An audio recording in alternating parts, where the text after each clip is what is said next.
Tu as été conditionné à croire que le combat est une preuve de force, alors qu'en réalité, il est souvent l'aveu d'une faiblesse intérieure.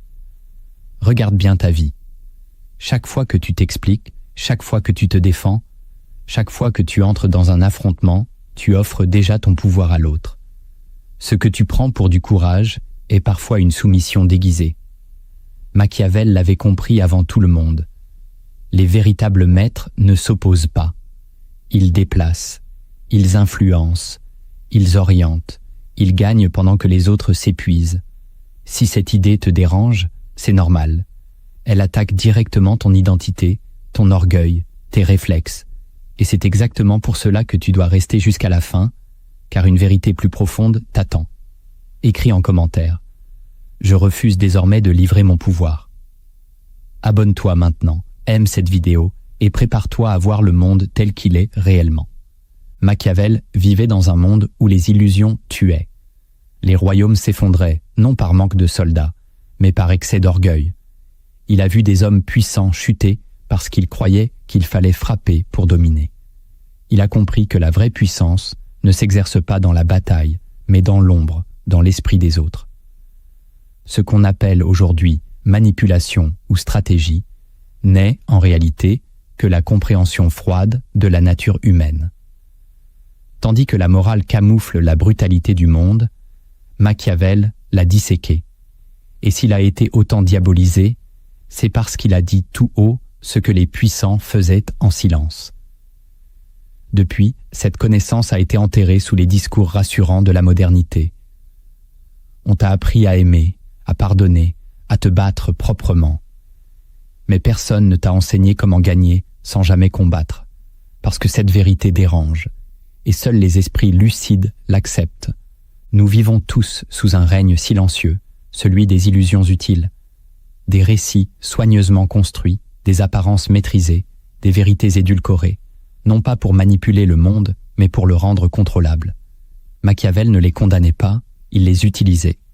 Et si tu veux gagner sans combattre, tu dois d'abord apprendre à régner sur l'illusion elle-même. Le premier fondement que tu dois assimiler dans le règne des illusions utiles, c'est que la perception a toujours plus de pouvoir que la réalité. Les faits sont faibles s'ils ne sont pas perçus comme tels. La vérité nue est impuissante face à une illusion bien orchestrée. Tu peux être compétent, loyal, intègre. Si l'image que tu renvoies ne le reflète pas, tu n'existes pas. Machiavel l'avait compris mieux que quiconque. Il ne s'agit pas de devenir faux. Il s'agit de savoir que ce que les autres croient est plus déterminant que ce que tu es. La masse ne juge pas selon l'essence, mais selon l'apparence. Et celui qui refuse cette réalité sera toujours dominé par celui qui la maîtrise.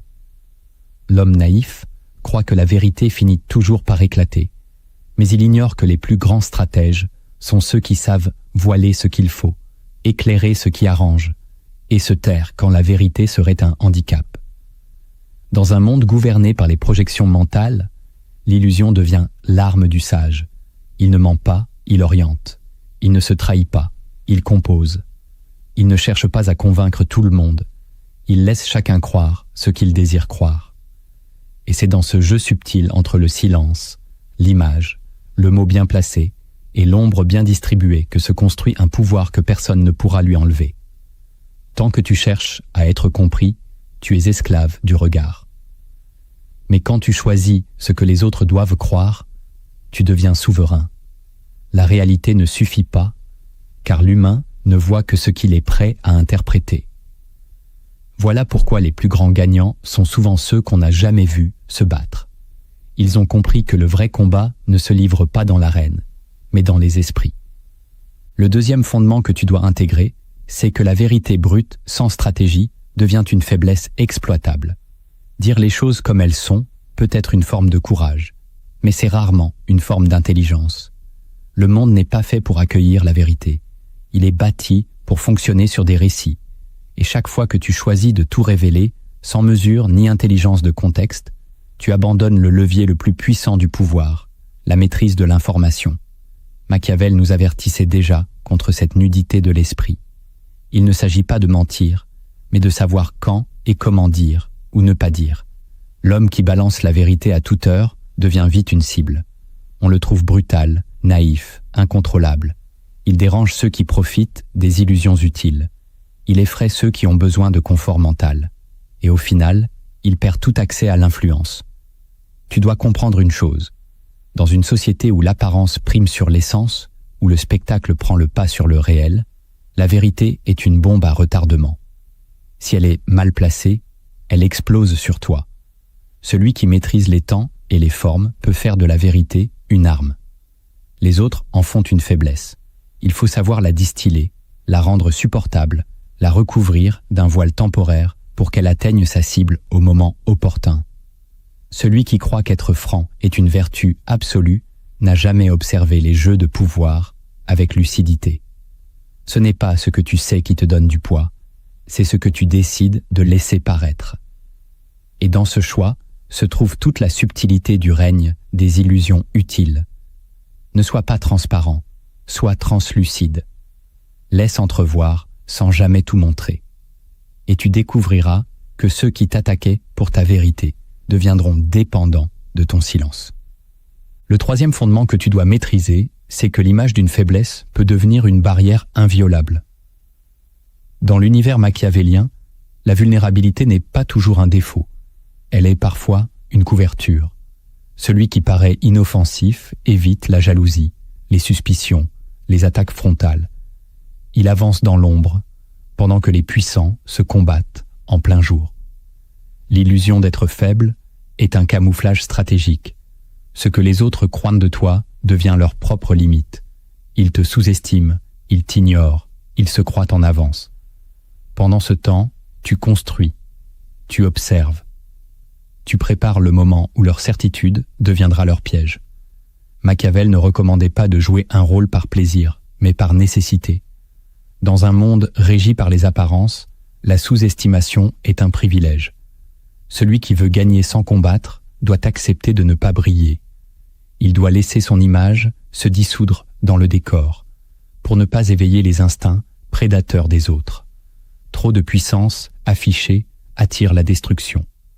Trop de sagesse exposée attire la moquerie. Alors il faut feindre l'ignorance, adopter la lenteur, cultiver la discrétion. Ceux qui croient que tu es en bas ne surveillent jamais ta montée. Et c'est ainsi que tu les dépasses, sans bruit. L'illusion d'impuissance est une stratégie. Elle désarme les ambitieux, elle rassure les dominants, elle détourne les attaques. Et dans ce monde saturé d'ego et de compétition, celui qui choisit de ne pas exister publiquement devient libre. Libre de penser, de manœuvrer, de frapper au moment exact. Ne cherche plus à prouver ta force. Crée l'illusion de ta faiblesse. Car dans le règne des illusions utiles, celui qui se fait oublier devient intouchable. Le quatrième fondement que tu dois retenir, c'est que l'ennemi le plus dangereux est celui qui ne sait pas qu'il est manipulé.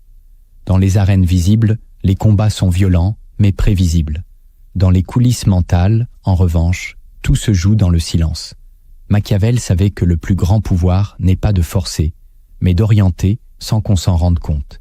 Celui que tu influences sans qu'il le sache devient ton instrument.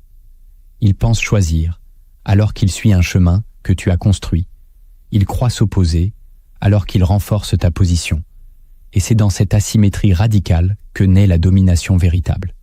Tu n'as pas besoin de t'imposer si tu sais orienter le cadre. Tu n'as pas besoin de convaincre si tu maîtrises la narration. L'autre devient ta force sans jamais comprendre pourquoi. Dans une époque obsédée par la transparence, cette forme d'influence est considérée comme immorale. Pourtant, elle est partout. Les politiciens l'utilisent, les médias la distillent, les relations s'y ancrent. La seule différence, c'est que ceux qui la subissent refusent de l'admettre. Tu veux gagner sans combattre? Apprends à te taire. Apprends à faire croire que l'idée vient d'eux. Apprends à insérer une direction dans une émotion, une décision dans une conversation, un poids dans un mot. Le pouvoir le plus pur est celui qui ne laisse aucune trace. Quand il croit encore choisir, tu as déjà gagné. Et plus personne ne cherchera à t'arrêter, car personne ne t'aura vu avancer. Le cinquième fondement que tu dois incarner, c'est que la clarté brutale est un acte de guerre, tandis que l'ambiguïté contrôlée est un art de paix. Tu crois peut-être que dire les choses clairement évite les conflits, mais en réalité, cela les attire. L'être humain ne supporte pas la transparence totale. Il a besoin de zones grises pour respirer. L'ambiguïté protège les liens, les réputations, les équilibres. Celui qui veut aller droit au but sans filtrer ses mots devient rapidement un incendiaire, même s'il est sincère. À l'inverse, celui qui sait naviguer dans l'ambivalence désarme les tensions. Il peut dire sans dire. Il peut critiquer sans blesser. Il peut avertir sans s'exposer. Machiavel voyait dans cette capacité une forme de sagesse supérieure. Il ne s'agit pas d'être flou, mais d'être stratégiquement indéchiffrable. Tu ne dois jamais montrer tes cartes d'un seul coup. Laisse toujours une marge d'interprétation. Car dans cette marge, l'autre s'interroge, se projette, s'adapte. Et pendant qu'il doute, tu avances. L'ambiguïté bien utilisée ne crée pas le chaos. Elle ouvre l'espace du contrôle. Elle fait de toi un esprit insaisissable. Elle empêche l'attaque frontale, car on ne sait jamais vraiment où tu te tiens. Celui qui te lit trop facilement pourra te tuer. Celui qui ne comprend jamais exactement où tu vas sera forcé de te suivre. Dans le règne des illusions utiles, l'ambiguïté n'est pas un défaut. C'est un manteau d'invisibilité. Et si tu apprends à le porter avec calme et précision, tu découvriras que les combats disparaissent d'eux-mêmes, parce qu'on ne combat pas ce qu'on ne peut pas cerner. Le 6e fondement que tu dois accepter, c'est que l'ordre visible est presque toujours un théâtre. Les règles, les institutions, les hiérarchies, tout ce que l'on te présente comme légitime n'est qu'une mise en scène patiemment entretenue. Ceux qui obéissent croient à la réalité de l'ordre. Ceux qui règnent savent qu'il est fictif. Machiavel ne croyait pas en un monde régi par la morale ou la justice. Il voyait un monde structuré par la peur, le besoin, l'illusion de la sécurité. Et pour que cette illusion tienne, il fallait un décor, des titres, des serments, des codes. Rien de tout cela n'a de pouvoir réel, sauf celui qu'on y projette. Le roi est roi tant que le peuple y croit, le général commande tant que les soldats ne doutent pas. Le leader est suivi tant que son image reste intacte. Et dès que cette illusion s'effondre, l'ordre bascule. C'est pourquoi les véritables stratèges n'attaquent jamais directement le pouvoir. Ils sapent la croyance. Ils infectent l'image. Ils fissurent la perception. Le trône ne tombe pas parce qu'il est fragile. Il tombe parce qu'on ne le voit plus comme sacré. Si tu veux gagner sans combattre, n'attaque pas les structures. Attaque ce qu'elles symbolisent. Rends flou ce que les autres croyaient solide. Suggère une autre lecture. Introduis un doute. Fais vibrer l'invisible. Et tu verras l'édifice s'écrouler de lui-même. Dans le règne des illusions utiles, ce n'est pas la force brute qui gouverne, mais la maîtrise du récit. La vérité n'est pas celle que l'on démontre, c'est celle que tout le monde accepte sans se poser de questions. Et si tu veux régner sur le réel, commence par façonner ce que les autres croient être réel. Le 7e fondement que tu dois intégrer pleinement, c'est que la maîtrise de soi est la condition absolue pour manipuler l'image des autres. Tant que tu réagis, tu es manipulable.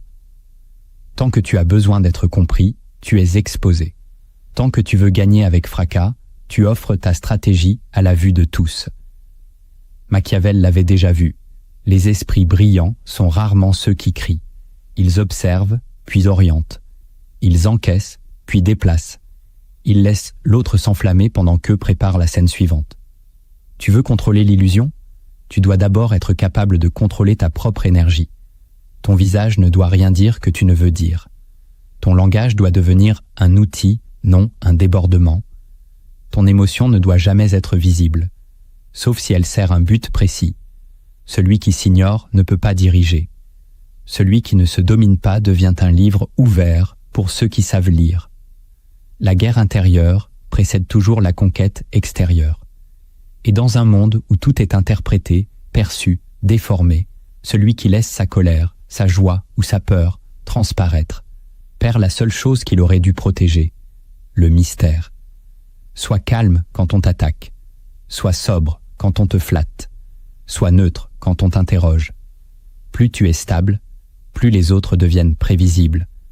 Et c'est cette stabilité stratégique qui crée l'aura du pouvoir. Tu ne gagnes pas en convainquant, Tu gagnes en devenant la référence silencieuse.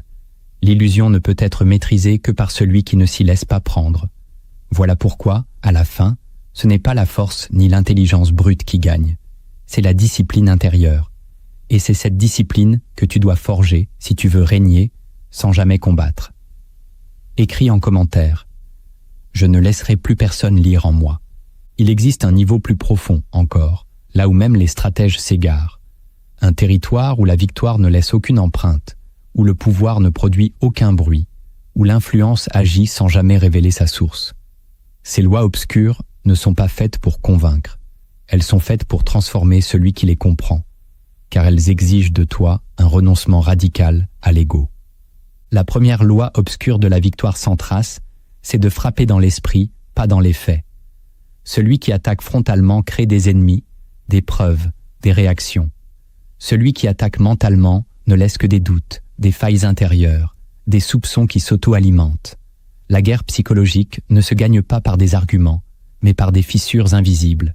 Tu ne dois pas convaincre, tu dois contaminer. Une idée insinuée au bon moment peut miner un empire. Une remarque anodine, si elle touche l'ego au point exact, devient un poison lent. Machiavel l'avait compris, tout pouvoir stable est une construction mentale. Si tu brises la perception de cette stabilité, tu crées un effondrement sans combat. La cible commence à douter d'elle-même, de ses alliés, de sa légitimité. Et pendant qu'elle cherche des preuves ou des réponses, tu avances en silence. Le génie n'est pas de frapper fort, mais de faire croire à l'autre qu'il s'écroule de l'intérieur.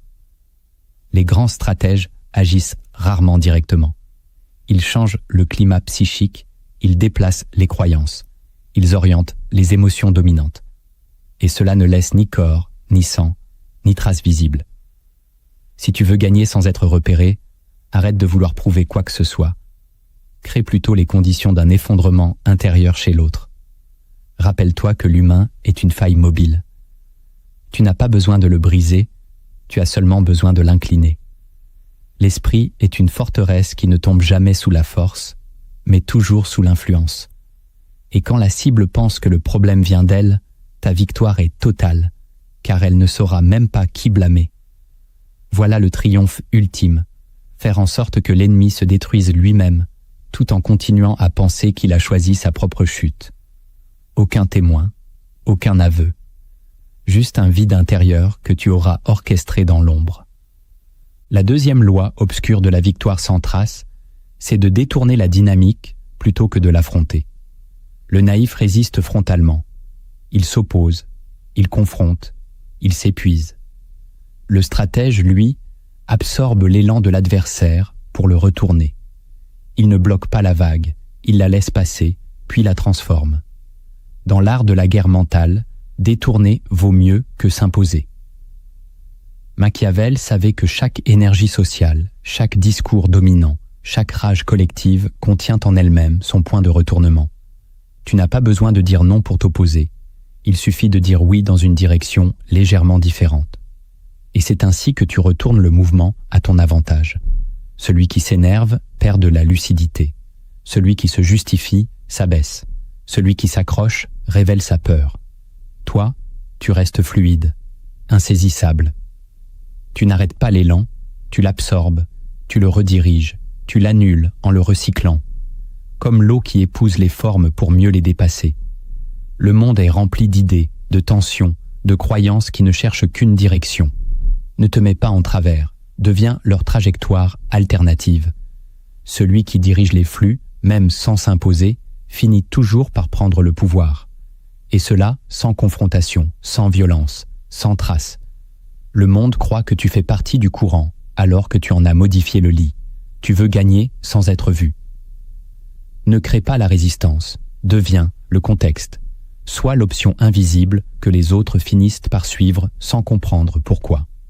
Détourner, c'est manipuler sans opposer. C'est gagner sans créer d'histoire. C'est régner sans signer. Dans un monde où tout le monde s'affirme, celui qui s'est absorbé devient indétectable, donc invincible.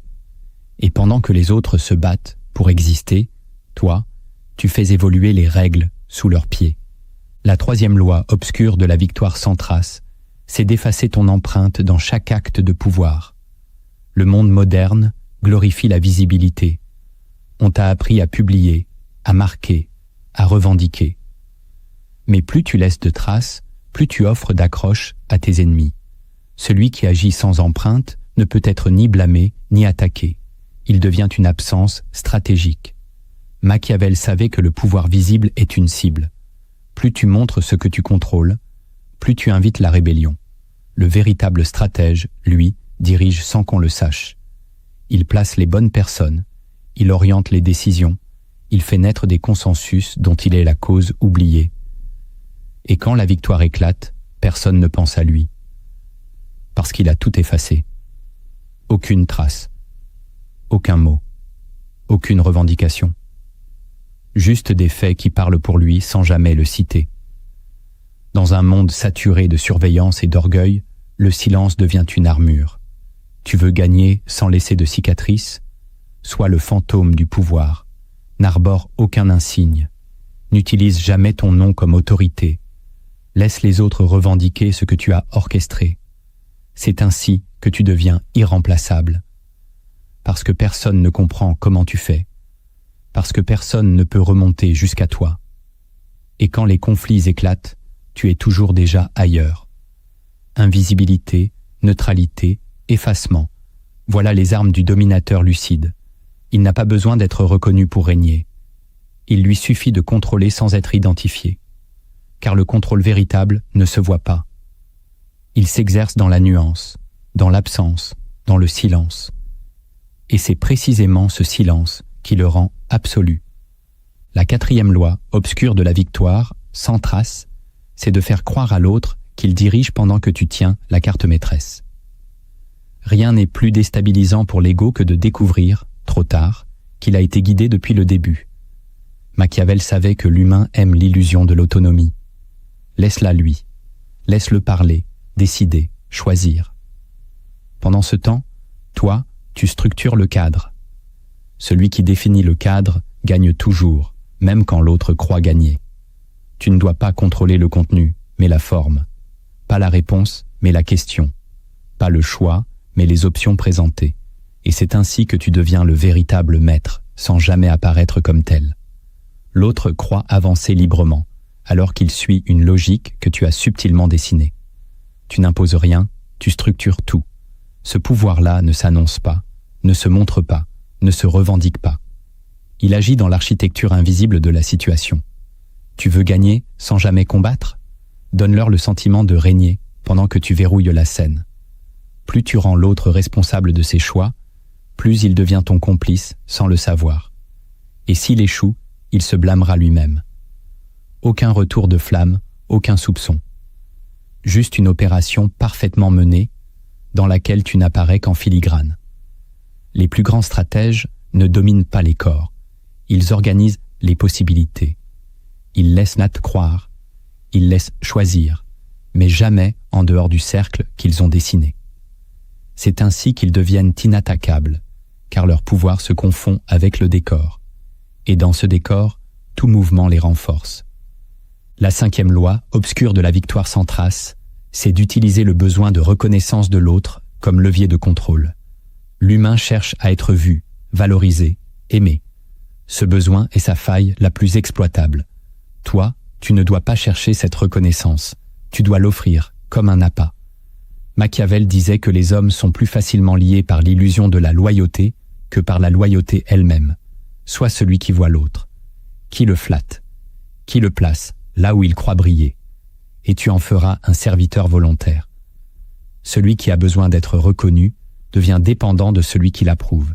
Il t'écoutera, il te justifiera, il t'obéira sans même se rendre compte que tu es la source de son sentiment d'existence. Ce pouvoir-là est total. Parce qu'il ne se discute pas, il se ressent. Tu n'as pas besoin de dominer. Tu as juste à donner un miroir à celui qui a peur de disparaître. Et il se livrera. Il te racontera ses secrets. Il viendra chercher ta validation. Et plus tu lui offres l'image qu'il désire, plus tu verrouilles ton contrôle. Tu veux gagner sans jamais te battre? Deviens le distributeur symbolique de l'estime et tout le monde viendra s'aligner devant toi, pas par peur, par besoin, et ce besoin est la chaîne la plus discrète, la plus puissante, la plus durable. Celui qui te craint te fuit, celui qui te croit nécessaire t'élève, et dans cette élévation qu'il te prête, tu caches ta domination. La 6e loi, obscure de la victoire sans trace, c'est de provoquer la chute sans jamais apparaître comme sa cause. Le vrai stratège n'a pas besoin d'être accusé pour être redouté. Il agit à travers des effets secondaires, des enchaînements invisibles, des coïncidences construites. Machiavel savait que le pouvoir ultime ne réside pas dans l'action directe, mais dans la capacité à déclencher un effondrement en restant dans l'ombre. Tu ne dois pas attaquer une personne, tu dois fragiliser les conditions de son équilibre. Tu n'as pas à dénoncer un adversaire, tu as seulement à créer autour de lui une atmosphère de soupçon, de flou, de division. Et quand il tombe, tout le monde regardera ailleurs. Toi, tu es resté neutre, silencieux, extérieur. Et pourtant, chaque pièce du puzzle a bougé selon ta main. Cette loi demande de la patience, du calme, une connaissance fine des failles humaines. Elle exige que tu abandonnes l'idée d'être reconnu comme le vainqueur, car plus tu es identifié, plus tu es vulnérable. Tu veux gagner sans trace ? Supprime tout lien entre ton action et ses conséquences. Agis par cercle concentrique. Influe sur ceux qui influent. Manipule les paramètres, pas les personnes. Et quand le chaos surgit, sois déjà dans un autre rôle, ailleurs. Le monde ne se soucie pas de l'architecte de la chute. Il ne regarde que ceux qui crient. Toi, tu observes, tu prends note, tu recommences. C'est ainsi que tu construis une série de victoires dont personne ne t'attribuera le mérite, mais qui te permettront de régner, sans couronne, sans insigne, sans opposition. Et ce pouvoir-là ne s'effondre jamais, car il n'a jamais été visible. La 7e loi, obscure de la victoire sans trace, c'est de t'effacer au moment exact où tu deviens indispensable. L'ego veut s'imposer, marquer, durer. Le stratège, lui, se retire. Juste après avoir changé le cours du jeu, il disparaît, pas pour fuir, pour devenir légende. Machiavel l'enseignait. Le souvenir de celui qui est parti en silence pèse plus lourd que la présence de celui qui reste. Quand tu t'éclipses au sommet, les autres ne peuvent plus te contenir, ni te remplacer. Tu deviens un vide structurant. Tout le monde continue à jouer, mais avec la conscience que c'est toi qui as fixé les règles. Tu ne gagnes pas en étant là. Tu gagnes en ayant laissé une empreinte que personne ne peut imiter. Ton absence devient plus forte que n'importe quelle présence. Mais cela exige une force immense, savoir partir quand on te réclame encore. Refuser les applaudissements, déjouer le besoin d'éternité. Ce détachement absolu est le sceau des vrais maîtres. Car celui qui reste trop longtemps finit par être détruit par son propre pouvoir. Celui qui part trop tôt n'a rien consolidé. Mais celui qui part juste après avoir verrouillé l'essentiel devient intouchable. La trace de son passage alimente les rumeurs, les récits, les modèles. Il n'a plus besoin d'intervenir, car il a déjà façonné les trajectoires. Tu veux dominer sans combat ? Apprends à te retirer avant qu'il ne comprenne ce que tu as fait. Et dans ce vide que tu laisses, tu régneras sans plus jamais lever le doigt. Écris en commentaire. Je bâtirai une influence que personne ne pourra nommer. Il ne suffit pas de comprendre, il faut incarner. Le pouvoir masqué exige des gestes codés, des habitudes invisibles, des décisions ritualisées. Chaque acte devient une signature mentale. Chaque silence, une opération. Ces rituels ne cherchent pas l'effet spectaculaire. Ils sculptent l'influence en profondeur. Si tu veux régner sans paraître, tu dois intégrer ces pratiques comme une seconde nature. Le premier rituel stratégique du pouvoir masqué, c'est de ralentir ta parole jusqu'à ce qu'elle devienne un acte. Dans un monde saturé de bruit, celui qui parle moins impose plus. Le silence crée l'énigme. L'énigme crée le respect. Plus tu ralentis ton discours, plus chaque mot prend du poids. Tu ne dois jamais répondre trop vite. Chaque seconde de pause est une prise de pouvoir sur le rythme mental de l'autre. Celui qui répond immédiatement est souvent en position de soumission parce qu'il se sent obligé de combler le vide. Toi, tu dois habiter ce vide. Tu dois en faire ton royaume.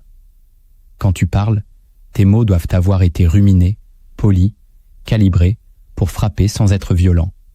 Ils doivent créer une onde, pas un choc. Une onde qui s'étire, qui traverse les consciences, qui laisse une impression persistante. Plus tu ralentis, plus tu contrôles le climat émotionnel. Les gens projettent alors sur toi une autorité qui dépasse ce que tu dis réellement. Ils entendent plus que tu ne prononces. Tu leur donnes l'espace d'interpréter et donc de s'attacher à ton image mentale. Ce rituel demande une discipline extrême. Tu dois apprendre à garder pour toi ce que tu brûles de dire, à taire ce que ton ego veut montrer, à déposer chaque mot comme une pierre dans un étang calme. Car dans ce calme, ton pouvoir devient un écho. Il se propage sans que tu aies besoin d'insister. Et c'est ainsi que tu t'imposes sans bruit, sans démonstration, sans trace. Celui qui maîtrise le rythme impose l'interprétation. Celui qui impose l'interprétation finit par régner. Le mot lent est plus dangereux que le cri rapide. Il entre plus profondément dans l'âme. Et il y reste. Le deuxième rituel stratégique du pouvoir masqué, c'est de multiplier les visages sans jamais trahir ton noyau. Dans les jeux visibles, l'unité est une valeur. Mais dans les arènes invisibles, la multiplicité est une arme. Tu ne dois jamais apparaître identique à tous. Chaque personne doit percevoir en toi un reflet de ce qu'elle est prête à accepter. Cela ne veut pas dire mentir. Cela veut dire t'adapter au degré de conscience de chacun. Le stratège masqué sait que l'influence exige des formes variées. Il ne montre pas le même masque à l'allié, à l'ennemi, à l'indifférent. À chacun, un langage. À chacun, un ton. À chacun, une version. Et pourtant, il reste cohérent, car son noyau est clair. Il sait ce qu'il veut. Il sait ce qu'il ne révélera jamais. Cette maîtrise de l'image segmentée te permet d'entrer dans tous les cercles sans jamais éveiller le rejet. Tu deviens acceptable pour chacun, tout en restant insaisissable pour tous. Le piège du pouvoir visible, c'est la rigidité. Le pouvoir masqué, lui, se fond. Il se glisse. Il se plie sans se casser. Et cette fluidité te rend inattaquable. On ne peut pas te cerner. On ne peut donc pas te fixer comme cible. Mais pour cela, tu dois d'abord connaître ton noyau. Tu dois avoir travaillé sur ce que tu protèges. Tu dois savoir ce qui ne sera jamais montré, jamais exposé, jamais marchandé.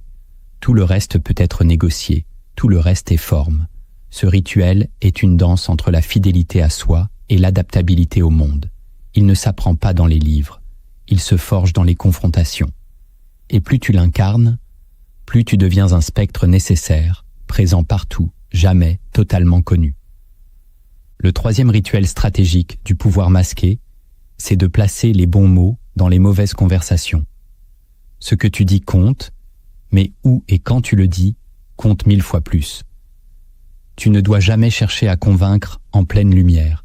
Tu dois disséminer tes idées dans les marges. Une phrase prononcée en aparté, un mot glissé dans une discussion secondaire, un soupir bien placé, voilà des armes. L'homme visible prononce ses vérités sur scène. L'homme masqué les injecte dans les ombres. Il ne veut pas que son idée soit attribuée à lui.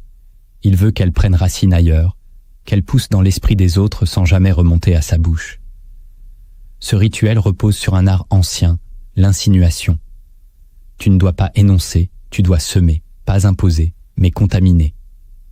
Un bon mot, placé dans un contexte inattendu, crée du doute, de la réflexion, de la reproduction. On le reprend, on le cite, on le déforme. Il devient vivant. Et toi, tu observes. Tu t'effaces. L'illusion se répand sans porteur identifiable. C'est ainsi que tu façonnes l'opinion sans débat. Tu orientes les trajectoires sans confrontation. Le pouvoir masqué n'a pas besoin de convaincre par la force. Il convainc par résonance. Pour pratiquer ce rituel, tu dois apprendre à observer les espaces faibles, les conversations anodines, les moments de relâchement, les liens marginaux. Là où personne ne cherche à influencer, toi, tu insères la graine. Tu ne récolteras pas immédiatement, mais ce n'est pas le but. Tu n'as pas besoin de résultats visibles, tu veux un impact réel. Et c'est ce silence stratégique, cette patience active, cette absence d'ego, qui transforme chaque mot en virus mental. Ils ne sauront jamais d'où ça vient, mais ils penseront comme toi. Le quatrième rituel stratégique du pouvoir masqué, c'est de maintenir une tension émotionnelle stable autour de toi. Celui qui veut influencer doit d'abord créer un champ magnétique. Les gens ne te suivent pas à cause de tes arguments, mais à cause de ce qu'ils ressentent en ta présence. Tu ne dois donc jamais être émotionnellement chaotique. Tes réactions doivent être lentes, contrôlées, toujours légèrement en retrait. Même dans la joie, tu dois garder une réserve. Même dans la colère, tu dois rester opaque. C'est cette maîtrise qui crée un mystère. Et ce mystère attire. Dans un monde d'hyper-expressivité, l'absence d'émotion explicite devient une énigme. Les gens veulent comprendre ce que tu ressens. Ils veulent savoir s'ils t'ont déstabilisé. Et comme tu ne donnes aucun indice, ils deviennent dépendants de ta validation. Ils lisent entre les silences. Ils t'attribuent des intentions, des pensées, des jugements que tu n'as jamais exprimés. Tu deviens un écran sur lequel chacun projette ce qu'il veut. Et c'est ainsi que tu les tiens. Car ce qu'ils croient que tu penses est souvent plus puissant que ce que tu penses réellement. Ce rituel exige une discipline intérieure. Tu dois t'observer en permanence. Repérer les tensions, les impulsions, les réactions. Et choisir de ne pas réagir. Tu dois te transformer en mur psychique. Un mur qui écoute, qui capte, qui filtre, mais qui ne laisse rien passer de visible.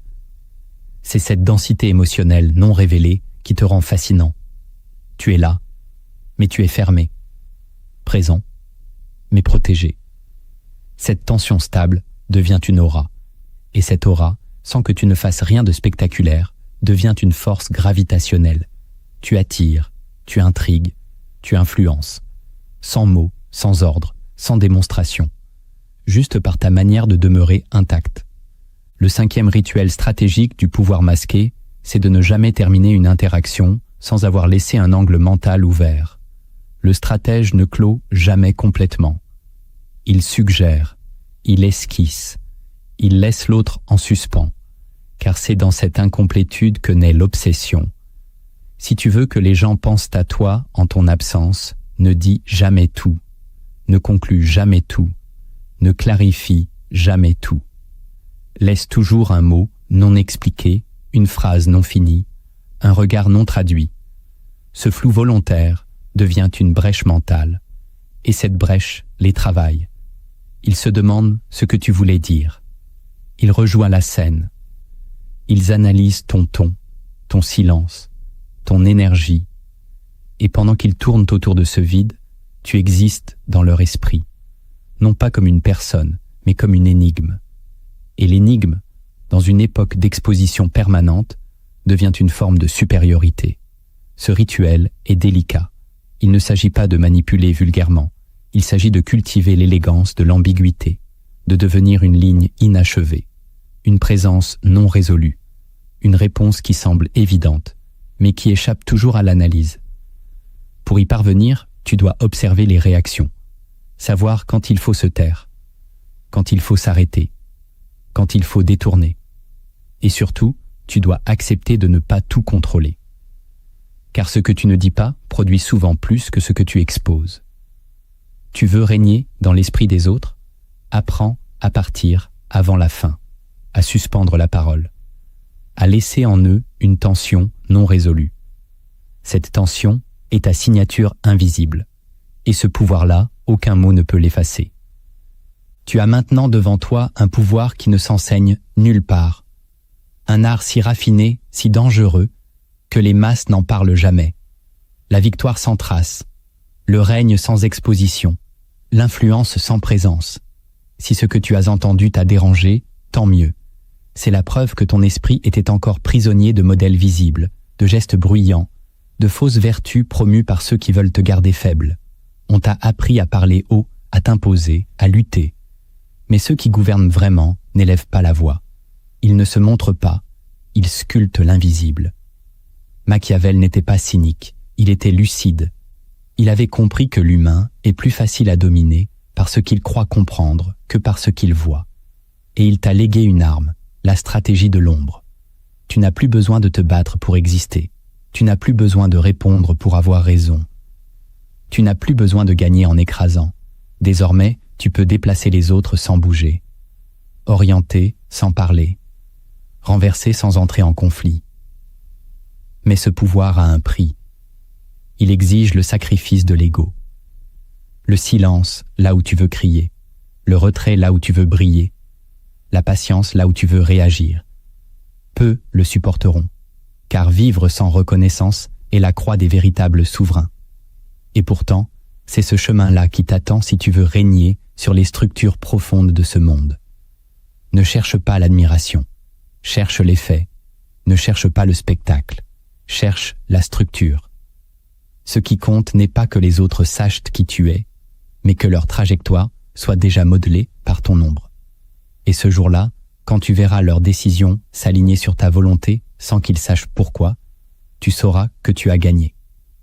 Pas en apparaissant, mais en étant celui qu'on ne peut plus éviter, même sans jamais te nommer.